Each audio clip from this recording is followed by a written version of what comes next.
What's good, everyone? This your main correspondent, Alan Taylor, and I'm back in the broadcast room yet again. And this is where we at. You see the title of the broadcast. So, yes, Pope Francis has passed away at the age of 88. And I wanted to, bring this to the situation here in the broadcast room because this is a huge situation here, regardless of whether people really realize it or not, things like that. This is a very big deal. The Catholic Church has been a part of the world for thousands of years. They've done a lot of things on this planet, things like that, from the Crusades to, a lot of things. If you know your history, yeah, they've been been a major part of the world.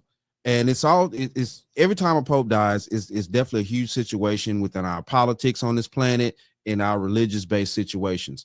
So, let's go here now. Let's check this out. Let's see what's going on. Quarters, nickels, and dimes, people. Now, I would just like to interrupt this broadcast with some breaking news out of Europe. Reports now that Pope Francis, the Pontiff, has passed away. We'll take you now live to Sky News UK. That he's been in, and it was the longest time that we'd had him be out of public view. He was in hospital for about 5 weeks, and during that time we'd heard an audio message from him, but we didn't really see him. There was one occasion when he came to the window, and the Vatican also released a photograph of him while he was in hospital.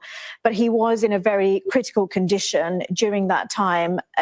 And then about 5 weeks after that, they said that he was in a stable condition. So he had come out of intensive care and was in a regular ward. His vital signs had become steady and he was ready to go home. And he was sent home with 24-hour medical care. He had oxygen to hand if he needed it. And he was ordered to rest for about 2 months. And that was, his release from hospital just a mere few weeks ago.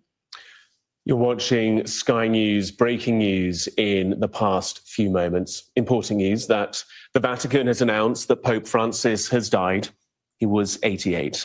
The Pontiff had been in increasingly frail health in recent months and died in the Vatican after receiving treatment in Rome for a respiratory tract infection in previous months. Francis had been Pope since March 2013, following the resignation of his predecessor, Benedict XVI. He was born in the Argentine capital, Buenos Aires, a city where he was later made Archbishop. That is breaking news across the world as we... Now, this is the thing here. The reason why we need to, keep aware of this situation. Like I said, the Roman Catholic Church has been a huge player in the world's religion for quite some time, and politics. If you know your history, things like that, the Roman Catholic Church used to control a lot of the finances and a lot of things over in Europe when, before America was even created or invented, whatever. The Roman Catholic Church was involved in a lot of wars in previous history, things like that. The Roman Catholic Church had a lot of power at one point, and they still have power now. And that's why, this is being presented right here, because they still hold power, regardless of what we believe or not. They still have a huge amount of power. So, it's good to know when we're changing popes on this planet. Okay.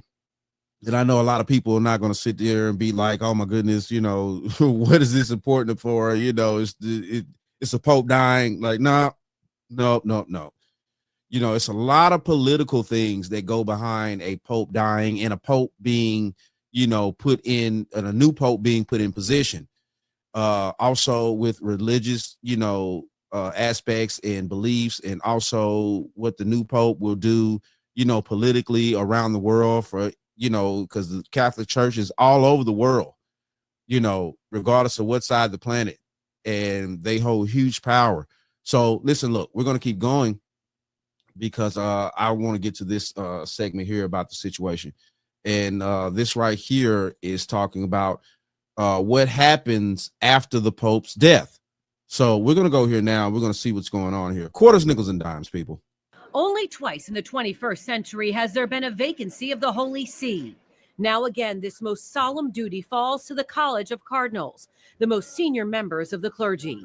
138 cardinals are under 80 and eligible to elect the next pope. But before the white smoke rises, the bells toll, and a new Holy Father emerges, there's much work to be done, including a carefully choreographed series of events steeped in centuries of tradition. The first thing that happens is what they call it Camerlengo, or the Chamberlain of the Holy Roman Catholic Church. Traditionally, historically, this is a fascinating piece, would take a silver hammer and tap the Pope's forehead 3 times and then call out his baptismal name. And if there are no response on any of the 3 knockings or the name, would declare the Pope officially dead. Nowadays, there are more modern methods of declaring the Pope deceased, but the sentiment remains. And once it does, the Camerlengo takes the papal signet ring, the ring of the fisherman, and destroys it, signaling And we all know who the fisherman is, right? Yeah. the end of Pope Francis's reign. His papal apartment is sealed, the College of Cardinals are notified, and a 9-day mourning period begins. Back in April of 24, Pope Francis established new rites for the burial of a pope. Now, could his successor change this? Of course. But for Pope Francis, he was very clear that he did not want a pope that was associated with a noble statesman or a world leader or global power. Y'all heard that, right? So the Pope Francis clearly stated, basically his last wishes was he didn't want anybody, just basically some kin to, anybody with, let's say, worldly power, street power, however you want to put it. Noblemen, these are people that, own land, countries, things like that, definitely over in Europe, the very powerful individuals are, political figures and things like that. So yes, this is, part of, Pope Francis' last wishes. And, it makes you have to wonder, why would he want to put something like that in place to where those type of individuals with that type of, family legacy or background or anything like that, or political figures and stuff like that. Why would he put that in place to say that that's not the type of individuals that he would like for his successors to be? These are the things that we have to think about as well, because like I said, the Catholic Church is a huge power player on this planet, has been for thousands of years. They have information for thousands of years that, the masses are not privy to. And, it kind of is what it is at this point. Let's keep going. He wanted to remember as a simple shepherd, as a kind pastor. And so he wanted to be buried in that respect. What's quite striking, it's a very simplified funeral rite that he's left us with. Pope Francis will be in a coffin, much like we see any of our family members buried in a coffin in a funeral home. What's also going to be striking is that coffin is going to be closed. The funeral will be unlike the others we've seen in modern times. Think disciple of Christ, not head of state. Pope Francis will be buried at Santa Maria Maggiore, not St. Peter's Basilica. And that process will happen between the 4th and 6th days after his death. Once the burial is done, the conclave begins, which is roughly 15 to 20 days after the Pope's death is announced. That's a very serious gathering. It's very restricted. The cardinals themselves are in one place. They're not to leave during that time. They don't come and go. They're it's now where Pope Francis lives, in Santa Marta, and they stay there. They go over to the Sistine Chapel each day for their deliberations and their vote. The cardinals vote in secrecy 4 times a day. When they vote, they're locked inside the Sistine Chapel. They're cut off from the outside world as a way to reconnect with the Holy Spirit. If a 2/3 majority is not reached, the smoke that emerges is black. Once a decision has been made, the smoke is white and the bells toll. It's not an election as much as it's a discernment. And that goes back to the earliest days of the church, when the apostles had to choose a successor, not for Peter, but for Judas, to make the number whole again. That what they did is they gathered in prayer and they listened to one another to hear where the Holy Spirit was leading them. Now, my end of the thought process on this is to a degree, definitely in the 21st century, it is sort of an election. Now, in ancient times, things work different. They still have the ancient rituals and stuff like that that they are abiding by within the Catholic Church, and it just is what it is. But at the same time, though, too, it is sort of an election because, to be honest with you, the Vatican is a sovereign state. It's its own entity. So yes, technically, Pope Francis was like the president of that particular area, and throughout history, and it's been that way for quite some time, since before anybody that's alive today was born.